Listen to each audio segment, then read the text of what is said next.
আপনি কি জানেন ঘুমানোর আগে কোন ফল খেলে কখনো হার্ট অ্যাটাক হবে না? লাল চায়ে কি মিশিয়ে খেলে শরীরের ক্ষতিকর পদার্থ সেকেন্ডেই বেরিয়ে যায়? রাতে লাইট জ্বালিয়ে ঘুমালে শরীরে কোন রোগ দ্রুত বাসা বাঁধে? ঘরে কোন দুটি জিনিস একসঙ্গে রাখলে দ্রুত মশা পালিয়ে যায়? রাতে ভাত খাওয়ার পর চা খেলে কি হয়? এই রকম আরও অজানা প্রশ্নের উত্তর জানার জন্য ভিডিওটি স্কিপ না করে সম্পূর্ণ দেখুন এবং চ্যানেলে নতুন হলে চ্যানেলটি সাবস্ক্রাইব করে পাশে থাকুন।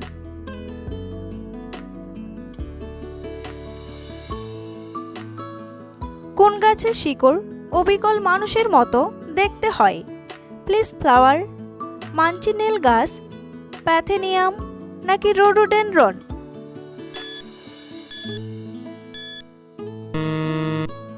সঠিক উত্তরটি হলো প্লিজ ফ্লাওয়ার। মধুর সাথে ঘি মিশিয়ে খেলে শরীরের সবচেয়ে বড় কি ক্ষতি হয়? পাইলস, পেটের রোগ, ত্বকের সমস্যা নাকি সবগুলোই?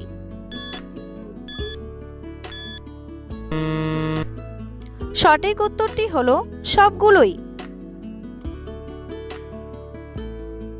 আয়ুর্বেদ অনুসারে ঘি ও মধু একসঙ্গে মিশিয়ে খেলে শরীরের বড়সড় ক্ষতি হওয়া সম্ভব। এক্ষেত্রে ত্বকের সমস্যা থেকে শুরু করে ফোড়া, পেটের গণ্ডগোল, জ্বর, পাইলস, প্রস্রাবের সমস্যা দেখা দিতে পারে। তাই আপনি অবশ্যই এই খাবার থেকে নিজেকে দূরে রাখুন। তবে চরণামৃত হিসাবে খেলে তেমন ঝামেলা নেই। প্রাচীন ভারতীয় আয়ুর্বেদ বলেছে মধু ও ঘি মিশিয়ে খেলে শরীরে বিষক্রিয়া হওয়ার সম্ভাবনা থাকে। আসলে মধু হলো একটি প্রাকৃতিক পদার্থ, অন্যদিকে দুধ হলো ব্যাকটেরিয়া বেড়ে ওঠার অন্যতম সেরা জায়গা। বন্ধুরা, পরবর্তী প্রশ্নে যাওয়ার আগে আপনারা যদি চ্যানেলে নতুন হন তাহলে অবশ্যই চ্যানেলটি সাবস্ক্রাইব করুন এবং ভিডিওটি ভালো লাগলে একটি লাইক করে এগিয়ে চলুন। সপ্তাহে কোন দিন হলুদ রঙের পোশাক পরলে বাধা বিপত্তি কেটে যায়? রবিবার, বুধবার, মঙ্গলবার নাকি বৃহস্পতিবার?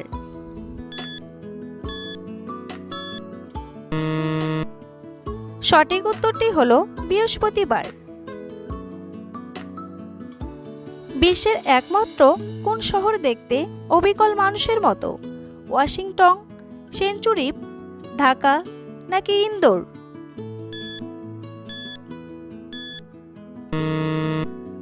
সঠিক উত্তরটি হলো সেঞ্চুরিপ। কলা খাওয়ার পর কোন ফল খেলে বমি ও মাথা ব্যথা শুরু হয়? বাদাম, আঙ্গুর, পেয়ারা নাকি আপেল?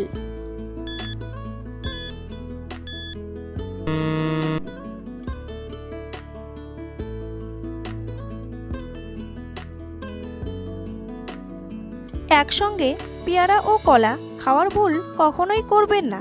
চিকিৎসকদের মতে এই দুই ফল একসঙ্গে খেলে পেটে গ্যাস হতে পারে। গ্যাসের সমস্যা হলে পেটের পাশাপাশি মাথা ব্যথাও হতে পারে। ফ্রুট চাট বা ফ্রুট স্যালাড খেতে অনেকেই পছন্দ করেন। সেক্ষেত্রে কলা ও পেয়ারা একসঙ্গে মিশিয়ে খেতে দেখা যায়।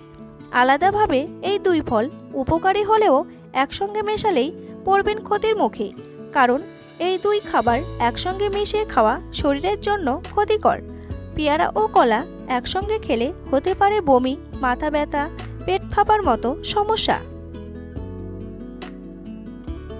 কোন রক্তের গ্রুপের মানুষ অনেক বুদ্ধিমান হয়? বি গ্রুপ, এ গ্রুপ, এবি গ্রুপ নাকি ও গ্রুপ?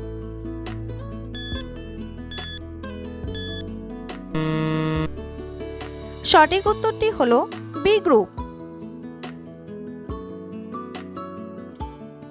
লাল চায়ে কি মিশিয়ে খেলে শরীরের ক্ষতিকর পদার্থ সেকেন্ডেই বের হয়ে যায়?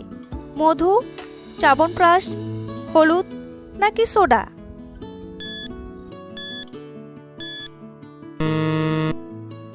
সঠিক উত্তরটি হলো মধু।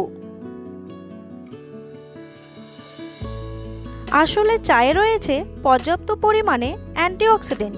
এর সঙ্গে মধুর মিশ্রণ ঘটলে তার গুণমান আরও কয়েক গুণ বৃদ্ধি পায় এদিকে মধুতে রয়েছে অত্যন্ত উপকারী কিছু খনিজ, ভিটামিন, অ্যামাইনো অ্যাসিড এবং ফলনিক কম্পাউন্ড।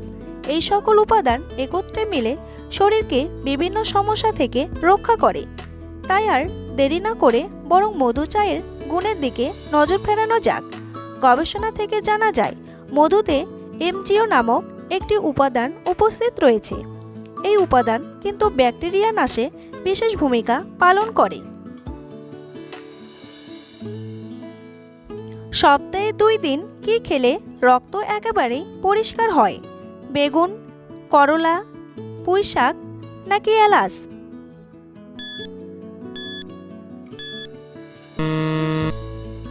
সঠিক উত্তরটি হলো করলা।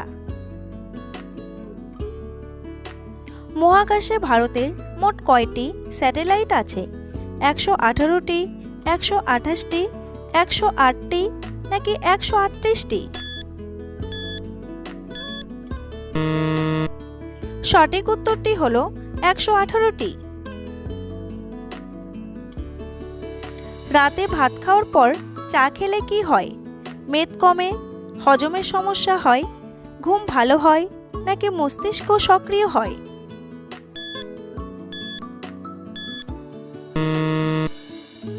সঠিক উত্তরটি হলো হজমের সমস্যা হয়। বিশেষজ্ঞরা বলেছেন রাতে বা দুপুরে যে সময় হোক না কেন ভারী খাবার খাওয়ার পর চা পান করা ক্ষতিকর। উচ্চ প্রোটিনযুক্ত খাবার গ্রহণের ঠিক পরপরই চা পান করা উচিত নয়। এতে হজমে নানা সমস্যা দেখা দিতে পারে। গবেষকরা বলেছেন চায়ের মধ্যে ট্যানিন খাবারের প্রোটিনের সঙ্গে রাসায়নিক বিক্রিয়া করে এক ধরনের জটিল রাসায়নিক যৌগ তৈরি করে। এই রাসায়নিক যৌগ হজমের সমস্যা সৃষ্টি করে এবং আয়রন শোষণে বাধা দেয়। খাবার গ্রহণের ঠিক পরপরই চা খেলে তা বিপাক প্রক্রিয়া ও হজমের মারাত্মক সমস্যার সৃষ্টি করতে পারে।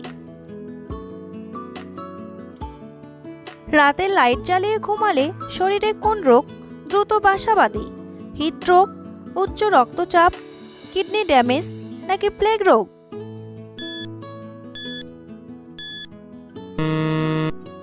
সঠিক উত্তরটি হলো হৃদরোগ।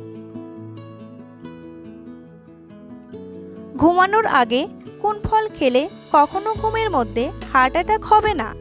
আপেল, ননি ফল, স্ট্রবেরি নাকি লেবু?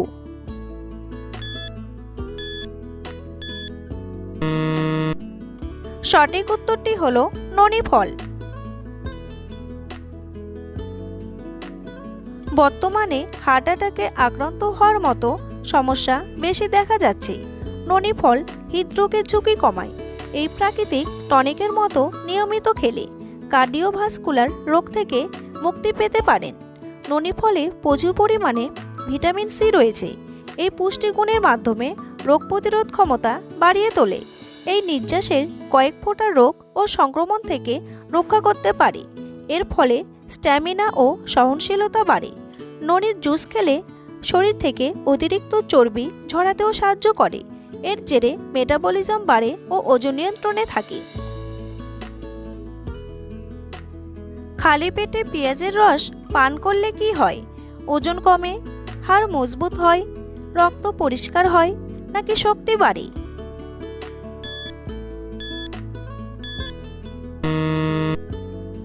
সঠিক উত্তরটি হলো ওজন কমে। ঘরে কোন দুটি জিনিস একসাথে রাখলে মশা দ্রুত পালিয়ে যায়? লেবু ও লবঙ্গ, মধু ও দুধ, আদা ও রসুন নাকি ন্যাপথেলিন ও কর্পূর? সঠিক উত্তরটি হলো লেবু ও লবঙ্গ। লেবু আর লবঙ্গের গন্ধ মশা সহ্য করতে পারে না। এর জন্য লেবুর রসে খানিকটা লবঙ্গ গুঁড়ো মিশিয়ে বাড়ির চারদিকে ছড়িয়ে দিন। মশা বাড়ি ছাড়া করতে এই উপায় খুবই কার্যকারী। এছাড়া লেবুর টুকরো আর লবঙ্গ বাড়ি ধরে কোণে এমনিতেও রেখে দিতে পারেন, তাতে মশা চলে যায়। একটি বা দুটি লেবু মাঝামাঝি কাটুন। এরপর কাটা লেবুর ভেতরের অংশে অনেকগুলো লবঙ্গ গেঁথে দিন। লবঙ্গ ফুলের অংশটুকু বাইরে থাকবে আর পেছনের অংশটুকু লেবুতে গেঁথে থাকবে। এবার সেই লেবুর টুকরোগুলো প্লেটে করে ঘরের কোণে রেখে দিন, মশা চলে যাবে। কোন ভিটামিনের অভাবে শরীরে ঘন ঘন রোগ হয়? Vitamin A, vitamin B, vitamin E নাকি ভিটামিন ডি?